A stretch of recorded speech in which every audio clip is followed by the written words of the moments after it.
Hi, this is Tim of the 1916 Company. Welcome and thanks for logging on. If you love this watch, email us, Team Mosso at the1916company.com for purchase, pricing, and availability questions. If you're watching this morning of, all these watches are in stock and ready to roll, starting with the ultra-versatile Omega Seamaster Aqua Terra annual calendar. So Omega started launching annual calendars in the late 2000s, first on the Hour Vision and then in 2010 on the Aqua Terras.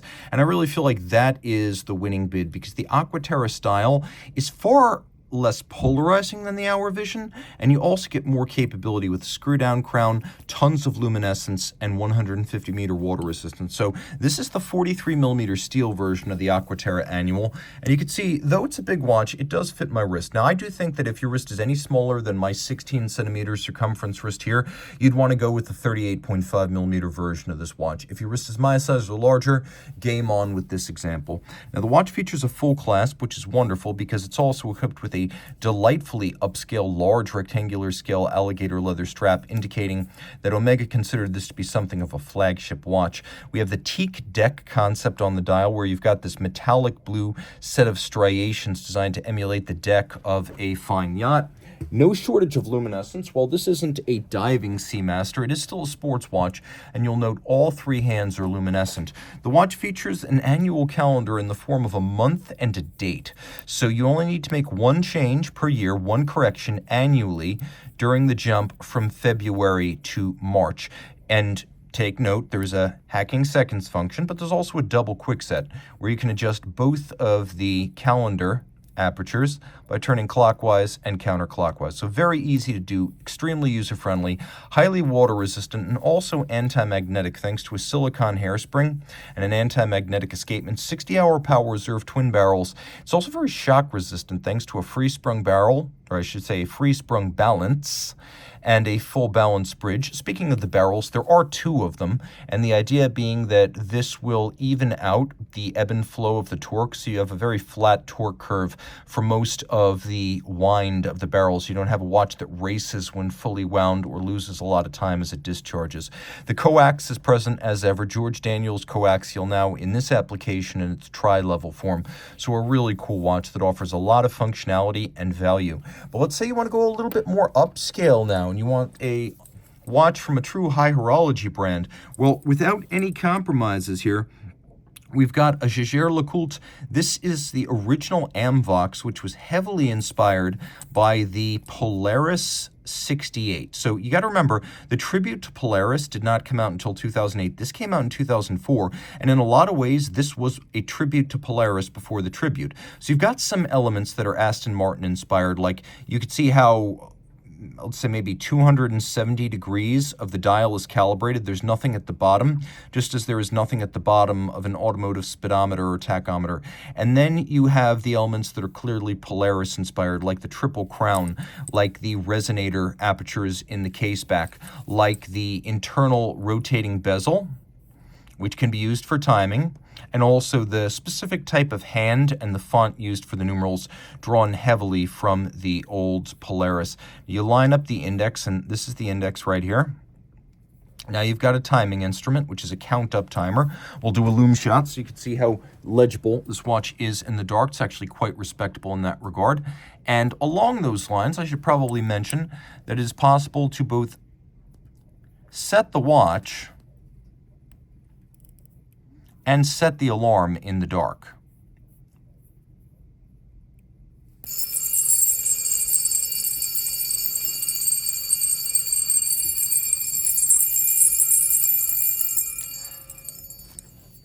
So as you can hear, this is definitely an alarm watch that will wake you up, even with earplugs. It's 42mm in diameter. There are a couple of different models. You can see it as the Polaris-like box sapphire. Historically, it would have been a plexiglass. And you can see that the angularity of the lugs is very similar to the old Polaris. On the wrist, it doesn't wear very large. I'd say it wears maybe even a little bit smaller than a 42. I would have guessed maybe 41. It's not huge, and a lot of the height is the crystal, so it wears nicely on a smaller wrist as well as under a cuff. Inside, you've got a JLC caliber 918 automatic. It has a 45-hour power reserve. It's got a hanging gong alarm. So instead of a conventional alarm like a cricket that beats against the case, this has a free hanging gong, so you get that wonderful ring and sustain. And it's been through the Master 1000 hours test of chronometry as well as of durability, winding efficiency, and power reserve. Of course, this is part of the Amvox series, possibly the most successful car watch co-branding ever, partially because the Amvox watches were not modified versions of standard production pieces. They were standalones that were built specifically for the Amvox line, and this has that credit to its resume of being a standalone model. There is not a regular version of this and then one that has Aston Martin wings. This is the only one, and a very special watch with a lot of value and a full folding clasp. 2015, JLC decided to build out its Geophysic collection. The prior year, it had launched Tribute to Geophysic, which was a very faithful re-edition. And in expanding the model line, JLC started adding things that were interesting and less true to history than they were simply cool. So this is the Geophysic Universaltime. It features the true second, which is the deadbeat second, and then it features Universal Time, which is to say world time. So you read the hour adjacent to any given city. You can see in Auckland, it's 5 in the morning. And where I am, I'm just going to adjust that, it's 2 o'clock. You can also see that in London, if it's 5 in the morning in Auckland, it's 5 in the evening in London. So you just look at your minute hand, and then you look at the adjacent hour. It reads like that. You've got a projection of the world from the North Pole, and you can see there are two things going on. You have these raised, relieved, and sunburst finished metallic continents, and then there's a lovely lacquer with a gradient fade from the center out to the edge. The watch does feature a little bit of lume, and you can see that well here. It also features a convenient quick set in case you are traveling. There's an intermediate position for the crown that allows you to move the hour hand independently. And notice, as I move the hour, the deadbeat keeps ticking. There's more fun on the back, by the way. This watch is a 41.4 millimeter diameter, an unusual measurement, 41.6, some would say. I got 41.4, so I'm just going to go with my measured dimension. It's got a lovely case profile. It's not too large, it's not too thick, and on the back, caliber 772, only ever used on this model. The 770 on the true second and the 772 are sort of like developmental orphans at JLC, and I think they gave up just because these were too expensive to make in series. But hey, that's all to your advantage. You can see the underlying mechanism, including the spring for the deadbeat, ceramic bearings, rose gold rotor, an unusual combination on JLC movement, a full balance bridge and a free sprung balance Rolex style for durability. And you can see the Gyro Lab balance. You can see non-annular. Each side of the balance, let me do my best to show you this, but each side of the balance is actually the JL logo. You see that right there? The balance is shaped like a yoke. It's not a wheel. And it's free sprung, but it also reduces the impact of aerodynamic drag, however small, on the timing. And that was brought over from the original Extreme Lab model, so that's called the Gyro Lab Balance. The watch has a full clasp. There's a lot of value here. A beautifully made watch with a complication combo seen on no other JLC watch. It's also delightfully thin and comfortable on the wrist, so a very cool piece, possibly my favorite in the show today. I'm going to ask you, though, to reconsider your prejudice about a brand that's often maligned and incorrectly. In 2012, Hublot launched, of all things, a manufacturer ultra-thin 90-hour power reserve manual wind movement, and it did so in this, the Hublot Classic Fusion ultra-thin skeleton. Now, this is a watch that, at least on paper, is 45 millimeters in diameter, but it doesn't wear that way. And at under 9 millimeters thick, it absolutely lives up to its name. On the back, you could see the movement. This is the HUB 1300 series, twin barrels, manual wind, 30 millimeters in diameter, so suited to a large watch, but also 2.9 millimeters thick. A titanium watch with a dial that allows you to see some of the escapement action from the dial side. It's easy to read, and it is super light on the wrist. You could see, living up to its name, barely higher than my wrist hair on my wrist, and very comfortable thanks to the downward cant of the lugs. See how they're angled down just like that? Now, it was claimed at the time that 500 of these were made in rose gold and 1,000 in titanium. I've never seen any evidence to suggest that those numbers were built out, and I suggest to you that these watches are actually far less common than the initially announced production levels. I think they didn't build out the full slate of 1,500, which is why you won't find any individual numbering on here. I think they realized this was going to be a niche watch back in 2012, when your average Hublot buyer wanted something more like the King Power. Today, Classic Fusion is Hublot's best-selling line, and I think if this were still in the catalog, this would effectively be the flagship of the whole collection. So a very special watch that proves Hublot does have horological chops when it chooses to exercise them. All right, 2020.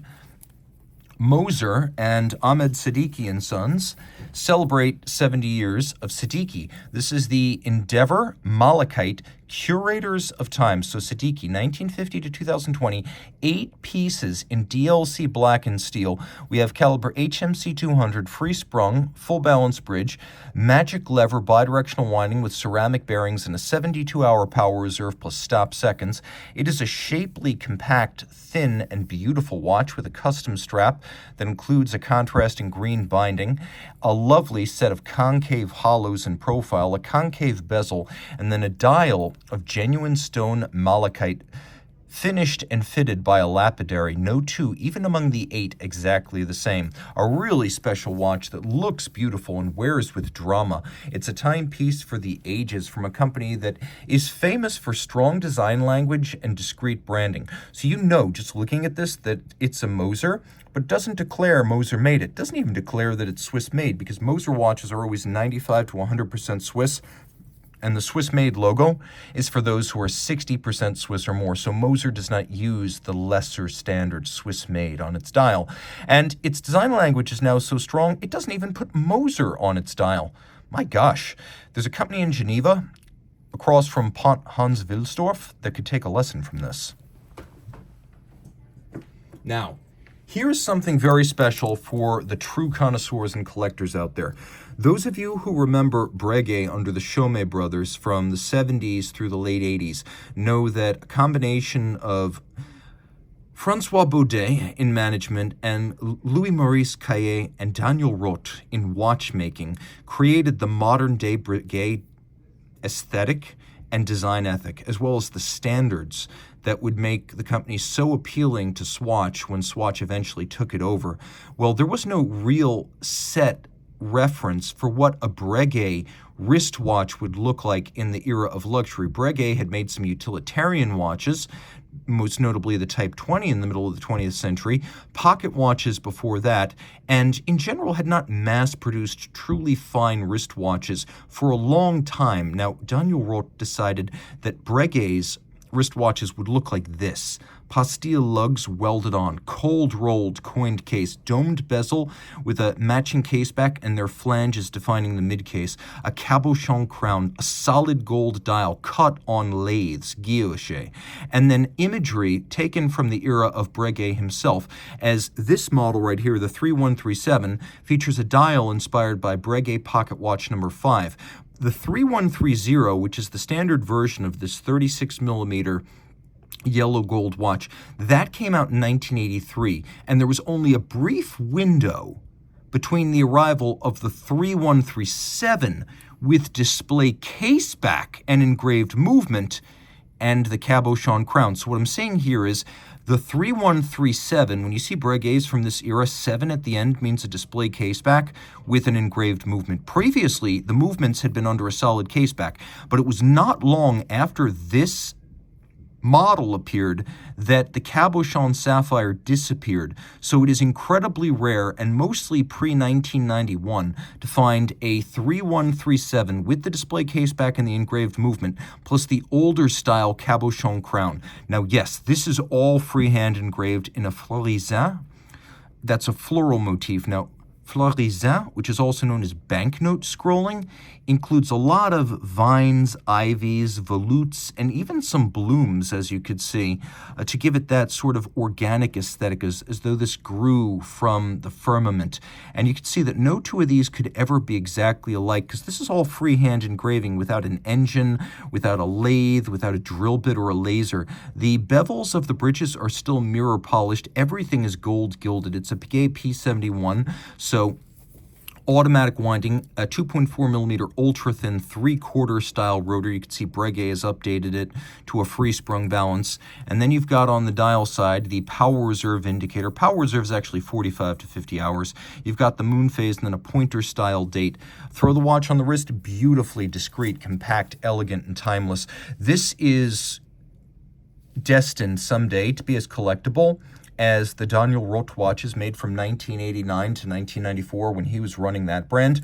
When this watch was designed and created, it was under the aegis of Daniel Roth himself. Now, we don't know what watches Denis Flageolet and F. Pigeon created for customers. For the most part, all of that's secret and withheld by NDAs that they signed at the time. But we do know that for most of 2 decades, Daniel Roth was creating Breguet watches, and he was doing it in the image that he conceived for a modern Breguet wristwatch, and that these watches are his work. So, when I say this is a true Daniel Roth watch, and maybe even more than the ones currently being marketed by Louis Vuitton, I don't say that lightly. This is the real deal, and destined to be very collectible someday soon. All right, so an independent brand that operates under neither one of its founders' names. Here we have Urwerk of Geneva. Now, of course, Felix Baumgartner, watchmaker, and Martin Fry, designer, created Urwerk briefly with Thomas, Felix's brother, back in 1997. Now, Thomas went off on his own to pursue a separate career, but Felix and Martin stayed on board, and in 2017, they gave us this right here. This, of course, is the 1 of 50 steel and DLC titanium UR105 CT Streamliner, a watch that is about 54 millimeters from end to end and 39.5 from side to side. It's inspired by the aesthetic of New York City, so streamline moderne or Art Deco. Taking a look at the dial, you can see a couple of things. One, running seconds, and let's see if I can pull this crown out here. Give you a sense of how all this works in motion. You can see there's a power reserve indicator hiding. The watch uses a Zenith Elite automatic base with the Urwerk calendar and power reserve, or I should say Urwerk carousel and power reserve indicator on the top. So the way this works is the carousel features the hour and then the scale features the minute. So you're looking at 12:30. Now you're looking at 12:35. Now you're looking at 1:05. The oncoming hour is off to the right, the outgoing hour off to the left. It does have hacking seconds because of the Elite base, and I believe Urwerk calls this the UR502 movement, which means it's the carousel system with the power reserve plus the turbine mechanism that you'll see in a moment. You can see it is dramatically luminescent, and in some respects, the most entertaining loom shot you're going to see in this entire program. It's got a pop top like a cabriolet. The idea is that this is like the top of the Chrysler building, the streamlined strakes. Then you turn it all over, and there's a mechanism that allows you to slow down or speed up the winding. So if you're super active and you don't want to tax the system, you close off the supply of air to these pneumatic turbines, and that will lock the Zenith Elite rotor in place. Now, let's say intermediate is appropriate. You're sort of active, but you at the same time, you don't want to overtax the system. So to make sure it winds, but it doesn't overwind, you put it in the middle. Now, let's say you work at a desk like me and you're very sedentary during the day. Then you put it in full winding efficiency. You open up the air passages and you allow the turbines to operate. So you've got that control. You can also see this is number 1 of 50. So if you like those special serial numbers, this is definitely one to get, number 1 of 50. The strap is actually from the UR220 Falcon project, and that was the first rubber strap ever used on an Urwerk. We like that strap, so we've put it on this watch. It's an Urwerk strap. It uses combination of Velcro and a loop, so you have infinite adjustability within the range. You can also find there is a new Volcarbone system on the bottom. This is a process that turns the rubber into a felt-like texture, so it's as soft as felt, but it's as durable, and it has the longevity of rubber. Now, don't be scared away by the size of this case. It actually wears quite nicely. You can see with the lugs somewhat underslung beneath the case, the pivot centers are fairly close together, and so the watch is big and it's stark, but that's kind of the look. You buy this watch because it's big, it's stark, and it's dramatic, and it's got a lot of presence. So a very cool piece, 1 of 50. It's a combination of blackened steel and blackened titanium. So it is 3 materials. It is sapphire, steel, and titanium, and super cool. The pop top is second to none for sheer drama. All right. This is my favorite Audemars Piguet dress watch of the last decade, and you may be surprised to find it's a code 1159.